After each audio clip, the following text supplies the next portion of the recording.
Welcome to 95 news. ప్రతిక్షణం ప్రజాక్షేమం కోసం బులెటిన్లో ముందుగా హెడ్లైన్స్ చూద్దాం. ఖమ్మంలో 9,750 వాచ్లను సీజ్ చేసిన ఎన్నికల అధికారులు. వాచ్ల విలువ సుమారుగా 39 లక్షలు ఉంటుందని అంచనా. నిజామాబాద్ జిల్లా నవీపేట మండలంలో మంత్రి వేముల చిట్ చాట్. కేసీఆర్ సర్కార్ హ్యాట్రిక్ విజయం ఎప్పుడో ఖాయమైందని స్పష్టం. పోలవరం ప్రాజెక్టును సందర్శించిన మంత్రి అంబటి రాంబాబు. డివాటరింగ్ పనులను పరిశీలన. 175 నియోజకవర్గాల్లో సామాజిక భేరీ మోగించబోతున్నామన్న జోగి రమేష్. పేదలంతా కలిసి పెత్తందారులను ఎదుర్కొనే యాత్రగా అభివర్ణన. ఇక డీటెయిల్స్ చూస్తే మాజీ ఎంపీ పొంగిలేటి శ్రీనివాసరెడ్డి బంధువు తుంబూరు దయాకర్ రెడ్డి ఇంట్లో 9,750 వాచ్లను ఎన్నికల అధికారులు సీజ్ చేశారు. ఆయన కుమార్తె వివాహానికి పంచగా మిగిలిన వాచీలు ఇక్కడ పెట్టామని పొంగిలేటి వర్గీయులు అంటున్నారు. ఎన్నికల వేళ ఓటర్లను ప్రభావితం చేసేందుకు ఉపయోగిస్తారేమో అనే ఉద్దేశంతో వాచ్లను సీజ్ చేశారు. వాచ్ల విలువ సుమారుగా 39 లక్షల వరకు ఉంటుందని అధికారులు అంచనా వేస్తున్నారు. ఏ విషయాలన్నా కదా, అన్ని విషయాలు ఎలాగైనా ఉండాలనేది కూడా లక్ష్యం.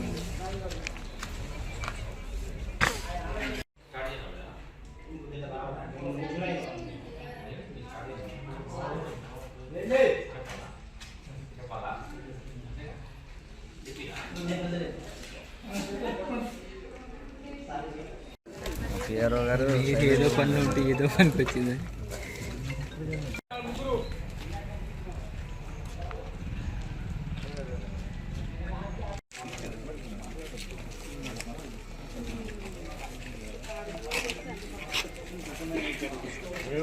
నిజామాబాద్ జిల్లా బోధన్ నియోజకవర్గం నవీపేట మండలంలోని రాష్ట్ర రోడ్లు భవనాల శాఖ మంత్రి వేముల ప్రశాంత్ రెడ్డి మీడియా ప్రతినిధులతోటి ఆయన ముచ్చటించారు. తన తల్లి మరణానంతరం మొదటిసారి బయటకు వచ్చిన ఆయన అక్కడే మీడియాతో మాట్లాడారు. తాజా రాజకీయ పరిణామాలు, బీఆర్ఎస్ మేనిఫెస్టోపై ఆయన స్పందించారు. కేసీఆర్ పాలనలో అన్ని వర్గాల ప్రజలు సుభిక్షంగా ఉన్నారని మంత్రి వేముల పేర్కొన్నారు. కేసీఆర్ సర్కార్ హ్యాట్రిక్ విజయం ఎప్పుడో ఖాయమైందని అన్నారు. అస్తవ్యస్తమైనటువంటి కరెంటుతో తెలంగాణ ప్రజలు గోసలు పడ్డారని, దాన్ని దృష్టిలో పెట్టుకుని కేసీఆర్ సుమారు 1,00,000 కోట్లతో కరెంటు వ్యవస్థను గాడిలో పెట్టాడని తెలిపారు. 9.5 సంవత్సరాలుగా గౌరవ ముఖ్యమంత్రి కేసీఆర్ గారు తెలంగాణ రాష్ట్రంలో చేసినటువంటి అభివృద్ధి సంక్షేమ కార్యక్రమాలే మా టీఆర్ఎస్ పార్టీ అభ్యర్థులకు శ్రీరామ రక్ష. ఏ గ్రామంలో చూసినా మార్పు చాలా స్పష్టంగా కనిపిస్తూ ఉంది. ఈ 10 సంవత్సరాల కాలంలో జరిగినటువంటి అభివృద్ధి పనుల వల్ల. అట్లనే కేసీఆర్ గారు తీసుకున్న సంక్షేమ కార్యక్రమాల వల్ల కూడా ప్రతి వర్గానికి చెందినటువంటి వ్యక్తులు చాలా భరోసాతో, చాలా సంతోషంగా ఉన్నారు ఇవాళ. అట్లనే ఎవరు ఆలోచన చేయటువంటి కార్యక్రమం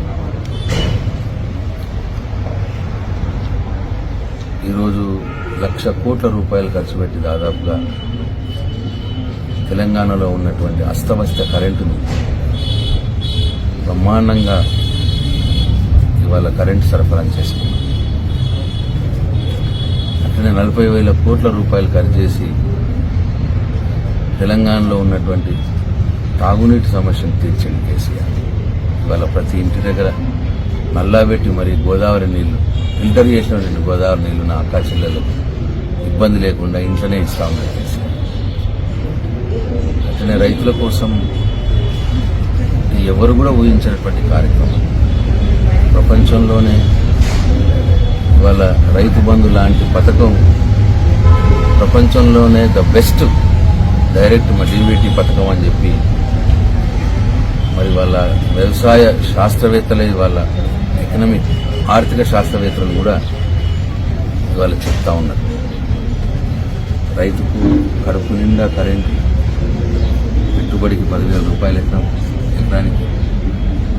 అట్లనే మళ్ళీ ప్రభుత్వమే మొత్తం ధాన్యాన్ని కొనుగోలు చేసి 10-15 రోజుల్లో మద్దతు ధరతో రూపాయల బ్యాంకుల్లో డబ్బులు వేయడం. అంటే రైతు ఏమాత్రం బాధపడకుండా కష్టం అంటే చాలా సుఖంగా ఇవాళ తన వ్యవసాయాన్ని అంటే పంట పండించుకున్న మీదనే రైతు వల్ల కాన్సన్ట్రేట్ చేస్తూ ఉన్నారు, దృష్టి పెడతా ఉన్నారు. వేరే ప్రాబ్లమ్స్ రైతుకి ఏం లేవు.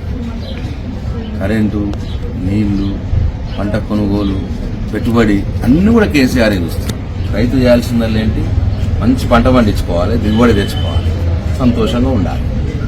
ఇవాళ అంత గొప్పగా రైతులు చేస్తాం. పోలవరం ప్రాజెక్టును జలవనరుల శాఖ మంత్రి అంబటి రాంబాబు సందర్శించారు. ప్రాజెక్టులో దిగువ కాఫర్ డ్యాం వద్ద జరుగుతున్న డివాటరింగ్ పనులను పరిశీలించారు.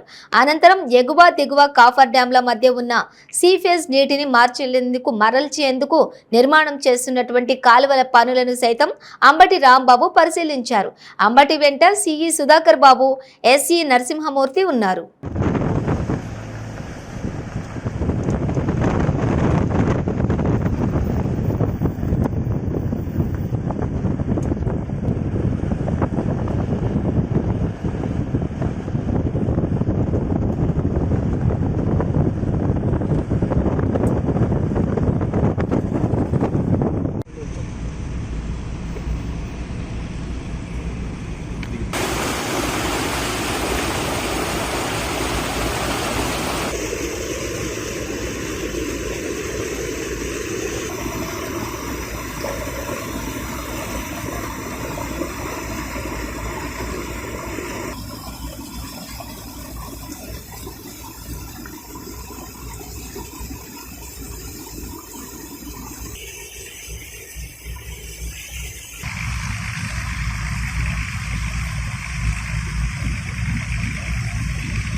కొన్ని ఇష్యూస్ ఉన్నమాట వాస్తవం.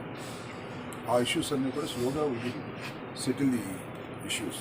దాంతోపాటు ఏంటంటే ఇప్పుడు 41.15 సంబంధించి 41.15 లెవెల్కి సంబంధించి సుమారుగా పూర్వం తెలుగుదేశం గవర్నమెంట్ ఉన్నప్పుడు చంద్రబాబు నాయుడు గారు అంగీకరించినటువంటి 13-14 ఇయర్స్ ప్రైస్ లెవెల్ ప్రకారం 20,395 కోట్ల రూపాయలు వారు అంగీకరించి ఈ ప్రాజెక్ట్ని తీసుకున్నారు. ఆ డబ్బులన్నీ అయిపోయింది. ఎందుకంటే 13-14 ప్రైస్ లెవెల్ ఇవాళ మనం ఎక్కడున్నామో సుమారుగా 10 సంవత్సరాల క్రితం ఉన్న ప్రైస్ లెవెల్ ప్రకారం ఇవాళ పనులు జరిగే పరిస్థితి లేదు. అందువల్ల దీన్ని రీఎస్టిమేట్ చేసి పంపించడం జరిగింది. అది 17-18 ప్రైస్ లెవెల్ ప్రకారం డబ్బులు కేంద్ర ప్రభుత్వం ఇవ్వాలని రిక్వెస్ట్ చేయడం జరిగింది. అది పెండింగ్లో ఉంది. దాన్ని కూడా మొన్న సిడబ్ల్యూసి 31,620. 175వ నియోజకవర్గాల్లో సామాజిక భేరీ మోగించబోతున్నామని, రేపటి నుంచి 3 ప్రాంతాల్లోని సామాజిక సాధికార యాత్ర ప్రారంభమవుతుందని మంత్రి జోగి రమేష్ అన్నారు. దాన్ని పేదలంతా కలిసి పెత్తందారులను ఎదుర్కొనే యాత్రగా అభివర్ణించారు. భారతదేశంలో సామాజిక న్యాయాన్ని, ధర్మాన్ని పాటించిన ఏకైక ముఖ్యమంత్రి జగన్ అని, సామాజిక న్యాయం అనే పదానికి అసలు సిసలైన నిర్వచనాన్ని ఈ 4.5 పాలనలోనే చాటి చెప్పారని గృహ నిర్మాణ శాఖ మంత్రి జోగి రమేష్ అన్నారు. సాధికార యాత్రలు అందరూ కూడా జయప్రదం చేయాలని వస్తున్నాం. మీ నియోజకవర్గానికి వస్తున్నాం, మీ సామాజిక వర్గ మరి ప్రాంతానికి వస్తున్నాం, మీతో నేరుగా మాట్లాడతాం. మరి ఈ రోజు ప్రభుత్వం చేస్తున్నటువంటి కార్యక్రమాలు ఈ యొక్క మరి బడుగు బలహీన వర్గాలు, దళిత వర్గాలకు సంబంధించినటువంటి మీ యొక్క హక్కుల గురించి, మీకు అందిస్తున్నటువంటి పథకాల గురించి వివరించి జగన్ ఆదరించమని ప్రార్థిస్తున్నాం. చరిత్ర పుటంలో నిలిచిపోయే విధంగా సామాజిక సాధికార యాత్ర, సామాజిక సాధికార యాత్ర మొత్తం 175 నియోజకవర్గాల్లో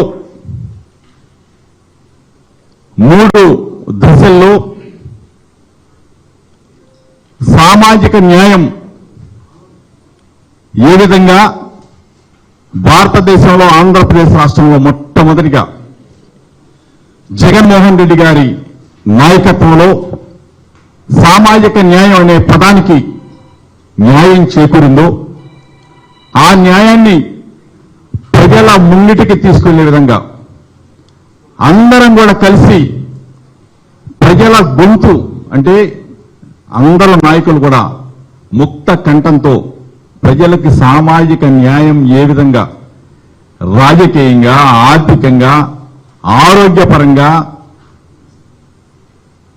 జగనన్న పరిపాలన, జనం మెచ్చిన పరిపాలన, 77 సంవత్సరాల స్వతంత్ర భారతదేశ చరిత్రలో ఏ ఒక్క రాజకీయ నాయకుడు కూడా సామాజిక ధర్మాన్ని పాటించలేని పరిస్థితుల్లో ఆంధ్రప్రదేశ్ రాష్ట్రంలో సామాజిక ధర్మం పాటించిన ఏకైక నాయకుడు జగన్మోహన్ రెడ్డి గారు.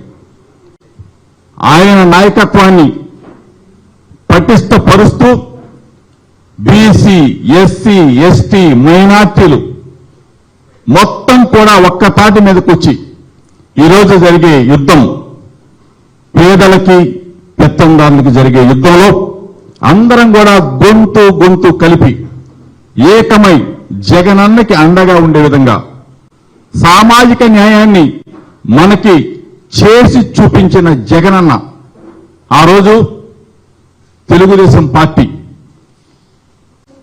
టీడీపీ అంటే బీసీ అంటేనే నారా భువనేశ్వరి నిజం గెలవాలి యాత్రపై మాజీ మంత్రి కొడాలి నాని సెటైర్లు వేశారు. కొడాలి నాని మాట్లాడుతూ నిజం గెలిచింది కాబట్టే చంద్రబాబు జైల్లో ఉన్నాడని అన్నారు. భువనేశ్వరి కూడా నిజం గెలవాలనుకుంటే చంద్రబాబు జీవితంలో బయటకు రాడని అన్నారు. చంద్రబాబు కుటుంబం అంతా అవినీతి సొమ్ముతో మునిగిపోయిందని విమర్శించారు. కోట్ల రూపాయలు ఖర్చు పెట్టి షాపింగ్ కాంప్లెక్స్ నిర్మాణం చేశాం. దీన్ని ఈరోజు ప్రారంభించడం జరిగింది. ఇప్పటికే దాదాపు స్టేడియంలో 150 షాపులు ఉన్నాయి. ఈ యొక్క 12 షాపులు మళ్ళీ అందుబాటులో రావడం జరిగింది.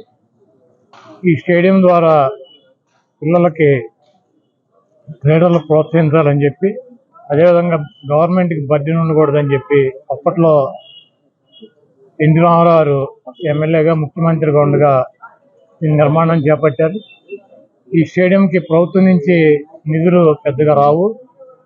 ఈ షాపుల మీద వచ్చినటువంటి రెంట్లతోనే పిల్లలకి క్రీడలో ప్రోత్సహించడం జరుగుతుంది. ఇటువంటి స్టేడియంకి ఈ గుడివాడలో ఉండటం ఈ గుడివాడ ప్రజలు అదృష్టంగా భావిస్తున్నాను. అదేవిధంగా ఈ స్టేడియం కన్వీనర్ చంటి గారు, సెక్రటరీ బుజ్జిబాబు, అదేవిధంగా ఎగ్జిక్యూటివ్ మెంబర్స్ అందరూ కూడా వాళ్ళకు ఉన్నటువంటి విధులు, వాళ్ళు చేయాల్సినటువంటి కార్యక్రమాలని విజయవంతంగా పూర్తి చేస్తున్నారు. ఆ కమిటీ వారిని, చంటి గారిని, బుజ్జి గారిని, ఆ కమిటీ సభ్యుల్ని అభినందిస్తూ సెలవు తీసుకుంటున్నారు. చంద్రబాబు నాయుడిని అరెస్ట్ చేస్తే చచ్చిపోయారంటే అమరావతిలో ఉద్యమంలో రైతులు చచ్చిపోయారని చెప్పి ముసలోళ్ళు ముత్తకోళ్ళు మామూలుగా చనిపోతే సేమ్ అదేటువంటి ఉద్యమం జరిపారు. ఈరోజు మళ్ళీ చంద్రబాబు నాయుడు అక్రమ అరెస్ట్ అని చెప్పి నిజం గెలవాలని చెప్పి కోరుకుంటున్నారు. తప్పకుండా నిజం అనేది కొంత లేట్ అయినప్పటికీ నిజమే గెలుస్తుంది. 1000 కోట్లు తిన్న రాబందు ఒక గాలివానకు కట్టుకుపోయినట్టు చంద్రబాబు నాయుడు ఈ రాష్ట్ర ప్రజలని 2 ఎకరాల నుంచి బిగినయ్యాడు. ఈరోజు 2 లక్షల కోట్ల రూపాయలు ఉన్నాయి. భువనేశ్వర్ గారు నడిపేటువంటి హెరిటేజ్ కంపెనీ కూడా అవినీతి సొమ్ముతో చంద్రబాబు నాయుడు స్థాపించి ఆవిడకి అప్పచెప్పాడు. మీరు కనుక చూసుకుంటే చంద్రబాబు నాయుడు అధికారులు ఉంటే దాని మీద విపరీతమైనటువంటి లాభాలు ఉంటాయి. అదే చంద్రబాబు నాయుడు అధికారం దిగిపోతే ఆ కంపెనీ అట్టాగే ఉంటుంది. పూర్తిగా అవినీతి సొమ్ముతో కూరుకుపోయినటువంటి కుటుంబం చంద్రబాబు నాయుడు కుటుంబం. ఎందుకంటే ఎన్టీ రామారావుకి 7 కొడుకులు 4 కూతుళ్ళు ఉన్నారు. చంద్రబాబు నాయుడు స్థాయిలో కానీ, భువనేశ్వర్ గారి స్థాయిలో కానీ ఆ కుటుంబంలో ఎవడన్నా 5 వయసులు ఉన్నారా? ఎన్టీ రామారావు ఆస్తులు సమానంగానే పంచాడు. అట్లాగే ఖర్జూర్ నాయుడు ఏమి ఇచ్చాడు? 4 పిల్లలు, వీడికి 1 అరెకరం ఇచ్చి ఉంటాడు. ఆ పన్ననటువంటి బీడు పొలం 1 అరెకరం ఇచ్చి ఉంటాడు. వీడు 1 ఎకరం దున్ని ఈయనను ఆయన కలిసి నిజం గెలిపించి 2 లక్షల కోట్ల రూపాయలు ఖర్చు పెట్టి సంపాదించి ఈరోజు రాజకీయ పార్టీ నడపడానికి ఢిల్లీ లాయర్లకు ఎంత ఖర్చు పెట్టారు? కాంగ్రెస్ ప్రభుత్వం కర్ణాటక రాష్ట్రంలో ఇచ్చిన 6 గ్యారంటీ హామీలు నెల తిరక్క ముందే ఇవ్వకుండా చేతులెత్తేసిందని తెలుపుతూ ఆ పార్టీకి ఓటు వేసి మోసపోరాదని కొడంగల్ నియోజకవర్గ కేంద్రంలో కర్ణాటక రైతులు ఆందోళనకు దిగారు. కాంగ్రెస్ పార్టీ 6 గ్యారంటీల పథకాల ప్లేకార్డులు ప్రదర్శిస్తూ కర్ణాటక ప్రజల భారీ ర్యాలీ తీశారు. ఇక కర్ణాటకలో కాంగ్రెస్ ప్రభుత్వం ఏర్పడ్డ తరువాత 6 గ్యారంటీలు అమలు కావటం లేదని నమ్మి ఓటు వేసి తాము మోసపోయామని, తెలంగాణ ప్రజలు కాంగ్రెస్ పార్టీ కోటేసి తమలా మోసపోరాదని కర్ణాటక ప్రజలు నినాదాలు చేసుకుంటూ వెళ్లారు.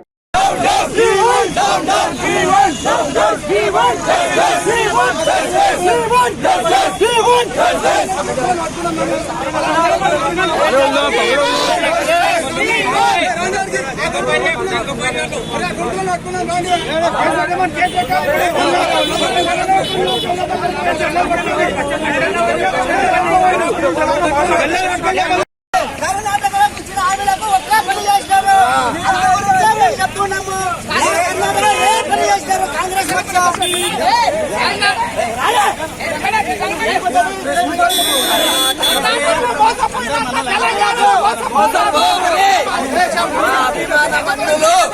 కర్ణాటకలో ఇచ్చిన హామీలన్నీ యాది నెరవేర్చలేదు. మీరు కూడా మోసపోతుంది. రాష్ట్రీయ పక్షాలు యాది చేయరు. రాష్ట్ర పక్షం వచ్చిందంటే ఏ ఒక్కడు కూడా మనకు కానీ రాష్ట్ర పక్షాలకు కర్ణాటకలు ఇచ్చిన హామీలన్నీ నిర్వహించలేదు.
కాళేశ్వరం ప్రాజెక్టులో భాగంగా నిర్మించిన మేడిగడ్డ బ్యారేజ్ ను నేషనల్ డ్యామ్ సేఫ్టీ అథారిటీ పరిశీలించింది. హైదరాబాద్ లో ఉన్నత స్థాయి సమావేశంలో పాల్గొంది. 7వ బ్లాక్ లోని 20వ పియర్ వర్టికల్ క్రాక్ ఏర్పడినట్లుగా అధికారులు గుర్తించారు. ఆ ప్రభావం 19, 21 పియర్లపై పడే అవకాశం కూడా ఉందని సమావేశంలో పేర్కొన్నారు.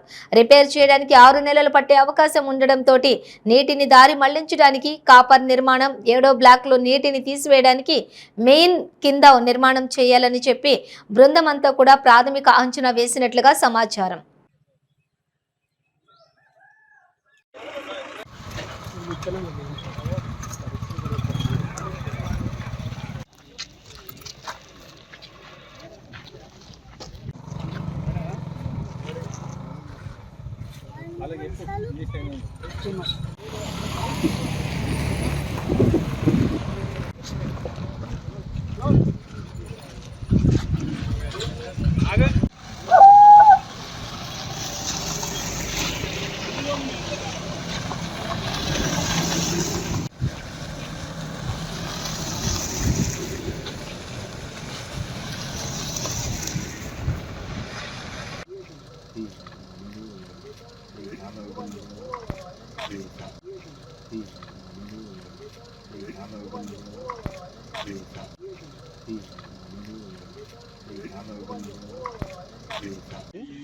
ఇదంతా తీస్తాం, క్లియర్ కనబడుతుంది.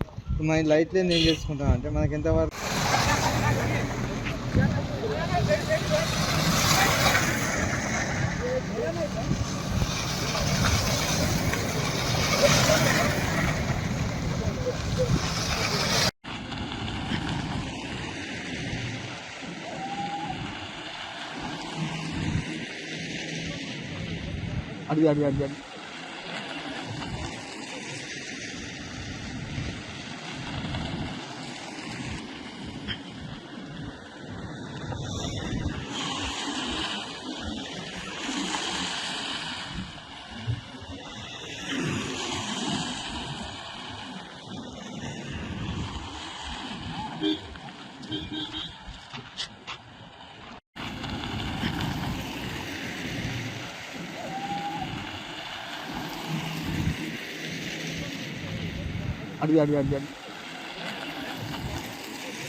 లోకల్ పోలీసు ఉన్నారు, లోకల్ ఎస్ఐ వీళ్ళు వాళ్ళే సార్ వచ్చిరని చెప్పారు. ఇంకా వెహికల్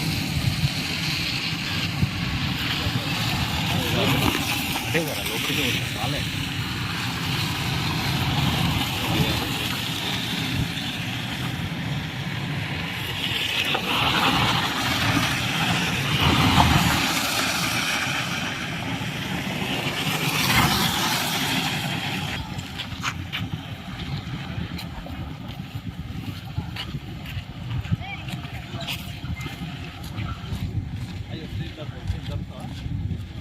సత్తెనపల్లి పోలీస్ స్టేషన్లోని డీఎస్పీ ఆదినారాయణ మీడియా సమావేశం ఏర్పాటు చేశారు. ఈ సందర్భంగా ఆయన మాట్లాడుతూ అన్ని పార్టీలు సభలు సమావేశాలు పాదయాత్రలకు పోలీసు అనుమతులు తప్పనిసరిగా తీసుకోవాలన్నారు. పోలీసుల అనుమతి లేకుండా రాజకీయ పార్టీలు కార్యక్రమాలు చేయరాదని తెలిపారు. 30 యాక్ట్ ప్రకారం పోలీసులు అనుమతి తీసుకుంటే వారికి కావలసిన బందోబస్తు ఏర్పాటు చేస్తామన్నారు. మీడియా మిత్రులందరికీ నమస్కారం. మన మీడియా ద్వారా ఈరోజు తెలియజేయండి ఏంటంటే, అందరూ కూడా ఏ రాజకీయ పార్టీ కూడా ముందస్తు అనుమతి లేకుండా ఎటువంటి రాజకీయ ప్రచారాలు, ప్రాపగండా, సభలు, సమావేశాలు, ఊరేగింపులు చేయవద్దని మనం చేస్తూ ఉన్నాను.